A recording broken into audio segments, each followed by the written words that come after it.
Bienvenue Jean-Claude Pont, derrière Bonjour. ce micro, heureux de vous retrouver comme chaque mardi, notre spécialiste du commerce équitable. Alors aujourd'hui Jean-Claude Pont, vous allez nous faire part d'une enquête sur nos importations et leurs impacts négatifs et les solutions.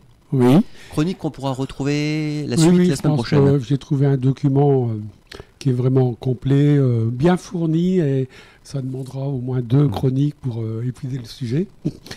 Donc c'est une enquête qui a été effectuée par Basic. Alors Basic, c'est une coopérative d'intérêt collectif qui étudie spécialement notre consommation, les modes de production et nos modes de consommation et l'impact que ça a au niveau socio-économique pour les travailleurs du Sud surtout, et l'impact environnemental.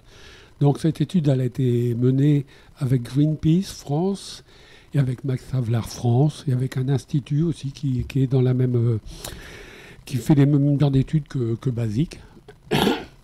Et donc c'est une enquête qu'on peut trouver sur Internet en tapant Basic, importation agricole, vous trouverez ça. Alors, il y a 52 pages très fournies, très documentées sur nos importations agricoles. Alors pourquoi l'importation agricole? Parce que l'agriculture, en gros, ça représente 30% des gaz à émissions d'effet de serre. Et puis c'est 70% de la consommation de l'eau qui sert à l'agriculture. Donc c'est important au niveau climatique surtout. Et puis bon, c'est bien sûr que nos importations du Sud au niveau socio-économique, droit du travail, etc., c'est jamais très très clair. Donc c'est intéressant, surtout en ce moment où on parle beaucoup de supprimer les droits de douane avec beaucoup de pays, vu en riposte à l'Amérique de Trump qui veut augmenter les droits de douane. Les Chinois ripostent de leur côté aussi. Ben oui, c'est la grosse bagarre. Ouais, et bon, par exemple, on entend parler en particulier du Mercosur. Ouais. C'est donc un traité de libre-échange qui est avec les pays dans les rails ouais. depuis 2019, je crois, peut-être même un peu avant. Les agriculteurs sont pas très contents de ça, notamment. Hein. Mais non, alors la France Français. Un des pays qui ne l'accepte pas dans la forme actuelle, au moins. Et puis il y a d'autres pays d'Europe encore qui sont plus ou moins réticents. Mais bon, il va falloir écouler des marchandises qui ne pourront plus aller aux États-Unis. Donc il faut trouver des nouveaux marchés. Alors on est peut-être prêt à faire des concessions. Donc c'est intéressant de voir ça en ce moment. Donc comment Basic a fait une enquête axée sur 3 axes.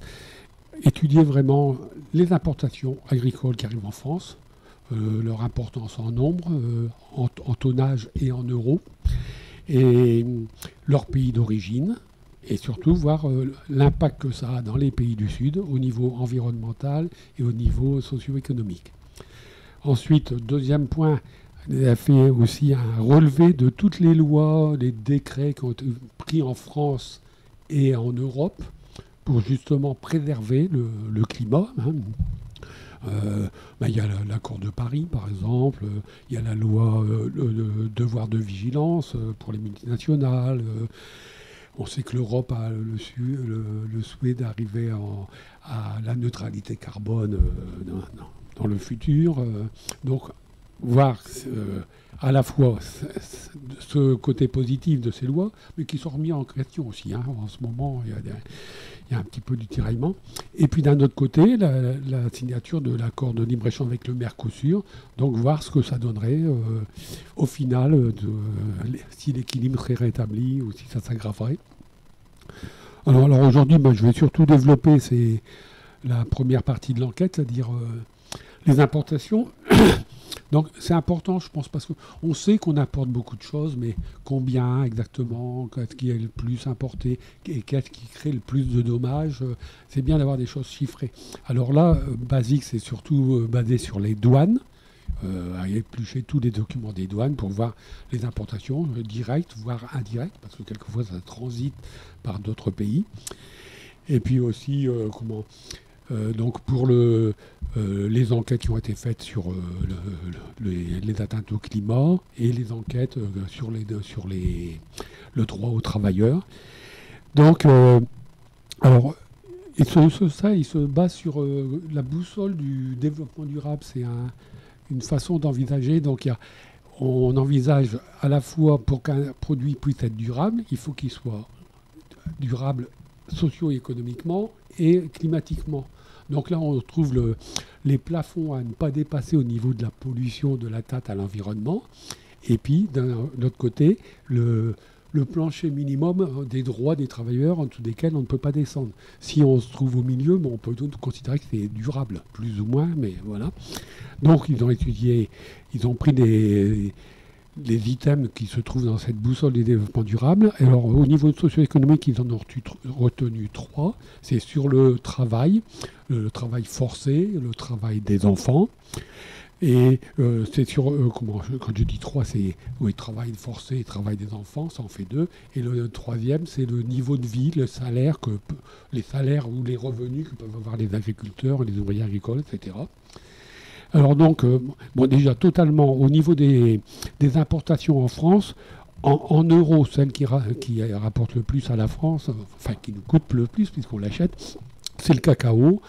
En 2e, c'est le café. En 3e, c'est le soja. Le cacao, en particulier, on en a parlé pendant les fêtes de Pâques, mais oui. Je crois que le prix a augmenté considérablement là, ces derniers temps. C'est une explosion. Oui. On n'a jamais connu un prix aussi haut dans le cacao. Oui.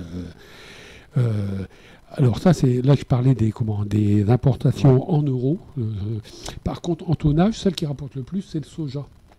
Celle qu'on importe le plus. Oui, on importe des tonnes. Du Brésil, des États-Unis, spécialement du Brésil, oui, des États-Unis aussi. Et bon, alors il n'est pas le premier en chiffre d'affaires parce qu'une tonne de soja, ça ne vaut pas le prix d'une tonne de cacao ou d'une tonne de café, mais c'est vraiment le plus important en tonnage. Et de loin, c'est quand on dit 3000 tonnes importées de soja, le cacao c'est seulement 800 000, donc même pas 3 fois moins. Et puis ensuite, c'est des bananes, le 3e importation la plus importante en France. Alors pour revenir sur le socio-économique, quand on voit les atteintes au travail, le travail forcé, les travail des enfants, bon, c'est pas une nouveauté ça. C'est le cacao, c'est le café et c'est le sucre de canne qui apparaissent en premier. Quand on voit toujours au niveau socio-économique pour les salaires, les revenus des travailleurs, etc. Alors, moi j'étais surpris, c'est la vanille. Ah oui. Alors la vanille, on n'importe pas énormément de... Bon, c'est très léger, la vanille, on n'en importe pas des tonnes et des tonnes, donc ça n'apparaît pas dans le classement au départ. Mais la vanille, c'est très très mal payé. Alors ça vient à 84% de Madagascar, et là, les revenus des gens qui cultivent le vanille, ça rapporte très très peu. Donc la vanille, c'est 84% de la production mondiale, mais par rapport au salaire équitable, celui que nous on souhaite, qu'on juge viable pour une famille, là ils sont à 40% seulement du revenu équitable. Alors derrière la vanille, il y a tous ceux qu'on connaît, ça ne surprend pas, c'est le café, le cacao, l'huile de palme, le riz, le thé, etc., qui sont environ à 60% d'un revenu viable, équitable. Ensuite, si on passe à l'environnement, l'atteinte la production d'effets de serre, c'est le cacao qui revient aussi. Bon, c'est quand même une production importante. En 2e, c'est le soja. Alors, le soja, c'est pas le plus polluant par lui-même, mais c'est par les quantités, les tonnages importants qu'on importe. C'est ça qui provoque beaucoup d'effets de serre. Et puis ensuite, on a le café et l'huile de palme. Si on passe à la déforestation, alors là aussi, pas de surprise quand même, c'est le soja. On revient au Brésil, on déforeste la forêt amazonienne. Le poumon de la Terre. Le poumon de la Terre, mais on brûle. Et on ne replante pas derrière ? On ne replante pas derrière. Puis une fois qu'on a cultivé du soja pendant des années à base d'intrants, de produits chimiques, etc., ça appauvrit la terre est morte, l'humus. Il faut aller chercher autre part. Et puis cette terre-là, elle mettra des dizaines, voire des centaines d'années avant à se régénérer. Ouais. Donc ça, c'est le soja. Et le 2e, c'est l'huile de palme. Oui. Indonésie plutôt Indonésie, plutôt l'Asie. Et ensuite, le cacao, mais beaucoup moins... si on veut, proportionnellement, c'est vraiment en premier le soja, énorme. Ensuite, l'huile de palme. Et puis, en 3e, le cacao. Donc consommation Après, d'eau, vous l'avez dit, hein, c'est ça. comment Consommation d'eau. Hein, Oui, aussi. la consommation d'eau, donc ça a été étudié aussi. Oui. C'est vrai qu'on parle toujours de l'agriculture qui consomme de l'eau, mais c'est vrai d'avoir des chiffres, c'est important. Hein. Alors donc, ils ont à la fois étudié la consommation d'eau bleue, c'est-à-dire celle qui sert directement à la production pour faire pousser les plantes, et l'eau grise, c'est-à-dire celle qui sert à l'élimination des déchets, de la pollution, etc. Alors, dans l'eau bleue, dans l'eau bleue, en premier, on arrive à trouver le soja, qui consomme beaucoup d'eau, le riz, oui, bien sûr, on sait bien tous que le riz a besoin de beaucoup d'eau, Oui. le jus d'orange qui apparaît en troisième, oui, c'est vrai que le jus d'orange, toujours du Brésil ou de la Floride, enfin des États-Unis, ça demande énormément d'eau. Les agrumes, oui. Oui, toutes les agrumes. Alors, ensuite, alors pareil, là, on revient sur la vanille, qui est déjà en 5e position, là, parce que ça demande beaucoup d'eau pour être produite. En plus, les plants de vanille, il faut que ça pousse pendant plusieurs années avant seulement de commencer à produire, et ça ne produit pas pendant très longtemps, donc il faut recommencer. Donc beaucoup de consommation d'eau. Et puis ensuite, ils ont étudié donc l'eau grise. Donc là, c'est encore, on retrouve le cacao, le soja, le café, qui sont les premiers. Et puis on va rajouter les avocats donc, et la vanille, des produits.